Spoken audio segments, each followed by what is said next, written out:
وضع مخيم الهول من ناحية إنسانية والأمنية، هناك خطورة جدية من قبل خلايا تنظيم داعش الإرهابي على المخيم وعلى القاطنين وأيضا المنظمات الإنسانية العاملة في المخيم، وحتى أيضا موظفي الإدارة وقوى الأمن الداخلي. كون هناك تهديد جدي من قبل هذه الخلايا على الوضع الأمني. ففي بداية سنة 2022 حتى الآن حدثت 45 حالة اغتيال من قبل هذه الخلايا، إلى جانب أيضا تم تهديد المنظمات الإنسانية وقتل على أثرها مسعف في منظمة الهلال الأحمر الكردي، وأيضا تم تهديد منظمة أطباء بلا الحدود، وخرجت العديد من هذه المنظمات عن الخدمة في تقديم الخدمات، إلى جانب أيضا إغلاق معبر اليعروبية الكوشر الذي كانت تدخل فيه المساعدات إلى المخيمات وبالأخص مخيم الهول. فتنظيم داعش ومنذ سقوط مدينة باغوس على يد قوات سوريا الديمقراطية، وكانت هي تعتبر النقطة الأخيرة بالنسبة لدولة الخلافة، فتنظيم أعاد تنظيم صفوفه من جديد، وأيضا تدرب على فكر وإيديولوجية داعش على يد خلايا تنظيم داعش من الناحية الإيديولوجية والفكرية وحتى من الناحية العسكرية. ظهرت خلال هذه السنوات جيل جديد من خلايا تنظيم داعش، وهو جيل الأطفال، وقد كبروا إلى سن الشباب، فهذا يشكل تهديد جدي على أمن وأمان المنطقة والعالم بشكل عام. فمنذ بداية السنة وحتى الآن قوى الأمن الداخلي وقوات سوريا الديمقراطية قامت بحملتين إنسانيتين في ضبط الأمن، وعلى أثرها تم كشف العديد من مخابئ وأنفاق وأيضا الأسلحة وخلايا تنظيم داعش. لكن في ظل ظروف التهديدات التركية على المنطقة ستكون هناك أيضا خلايا أخرى، وستكون هناك هجمات أخرى على المخيم وعلى المنطقة. فلذلك هناك تنسيق مباشر ما بين الجيش التركي في الشمال المناطق المحتلة، وأيضا بين الخلايا الموجودة في داخل المخيم وعلى أطراف المخيم. فالمخبأ التي تم كشفه من قبل قوات سوريا الديمقراطية القريبة من مدينة تل حميس تدل على بأن داعش كان يجهز على اقتحام المخيم وإعادة الخلافة التي كانت موجودة في 2014 و15 وسقطت على يد قوات سوريا الديمقراطية، دولة الخلافة ما تسمى بالعراق والشام. تركيا تحاول إعادة هذا الخلافة من جديد عبر تنظيم داعش الموجودة في مخيم الهول. بكل تأكيد الإدارة ومنذ تأسيس مخيم أو إنشاء مخيم الهول، وعندما تم جلب عوال تنظيم داعش إلى مخيم الهول، وكانت العدد قد وصلت إلى أكثر من 72 ألف شخص جميعهم من عوال تنظيم داعش الإرهابي.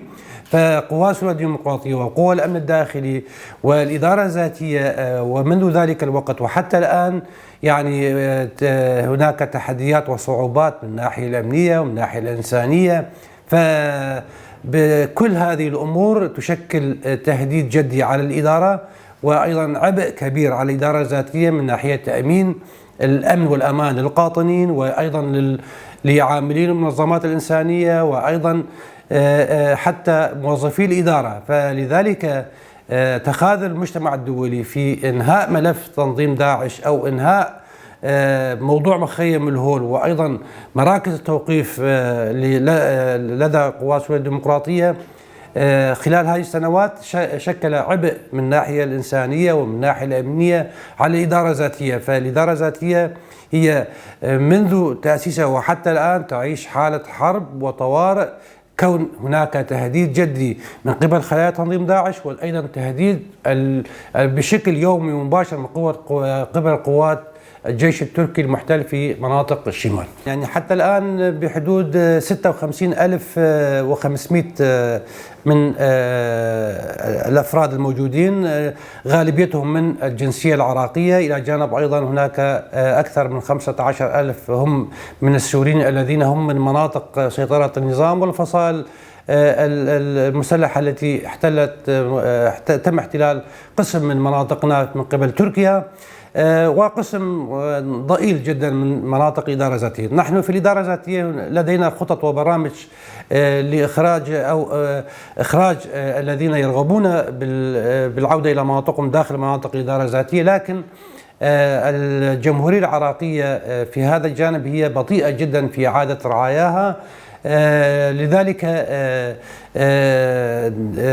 نتمنى أن تكون هناك استجابة من دولة العراق وأيضا من الدول التي لها رعايا موجودين في مخيم الهول لإعادتهم، حتى تتمكن الإدارة الذاتية من تجاوز الصعوبات والتحديات التي تواجهها في تأمين الأمن والأمان للمخيم وللمنطقة. طبعا منذ أكثر من 6-7 أعوام هناك مخيم ويدعى أخطر مخيم في العالم بأجمعه وعلى شمال وشرق سوريا بشكل خاص، وهو مخيم الهول، حيث يقطن هناك آلاف من عوائل الدواعش الذين لا زالوا يحملون ذلك الفكر المتطرف ويربون عليه الأجيال المتواجدة هناك من الأطفال من النساء. لا زالت إلى هذه اللحظة تلك الأجيال تربى على هذه الذهنية، ذهنية الدواعش، الذهنية المتطرفة، أمام مرأى العالم والمجتمع الدولي بأجمعه دون تحريك أي ساكن. طبعا إلى الآن وإلى هذه اللحظة لا يوجد اعتراف كامل بالإدارة الذاتية بشكل عام، وكذلك لأنه لا يوجد اعتراف لا تتدخل الأطراف الدولية بشكل مباشر بهذا المخيم. فقط التدخل هو من الناحية الدبلوماسية، أحيانا يتم ترحيل أو خروج بعض العوائل القاطنين أو الذين يكونون من سكان شمال وشرق سوريا، أحيانا يتم ترحيل بعض الرحلات عن طريق هيئة الشؤون الاجتماعية والعمل، أو يتم استلام بعض الأطفال الأيتام الذين هم أيضا من أطفال الدواعش من قبل بعض الدول الأجنبية عن طريق دائرة العلاقات الخارجية. لكن ما هو أخطر وما هو ما يجب تداركه في مخيم الهول هي تلك العوائل القاطنة إلى هذه اللحظة والتي لا تحمل ذلك الفكر الداعشي المتطرف. ما رأيناه في الآونة الأخيرة وخاصة بعد أحداث سجن الصناعة كيفية إثارة تلك العوائل وكيفية إقامة تلك العوائل بعمليات الاغتيال، بعمليات القتل، وبالعديد من العمليات ضد القوات الموجودة في ذلك المخيم. ما رأيناه أخيرا بالحملة التي قامت أيضا على المخيم، حملة الإنسانية. ما رأيناه أخيرا وجود سجن لداعش هناك، وجود مدارس خاصة هناك يتم تعليم العوائل والأطفال خاصة الموجودين والنساء الموجودين على ذلك الفكر المتطرف. طبعا المجتمع الدولي عليه التدخل، لأن الوضع يتأزم. كلما أطال هذا الوضع وكلما بقي الوضع على ما هو الآن، مهما قامت قوات سوريا الديمقراطية بالتعاون مع قوى الأمن الداخلي بالمداهمة وبالقبض على الخلايا النائمة الموجودة في ذلك المخيم، لكن هذا ليس حل.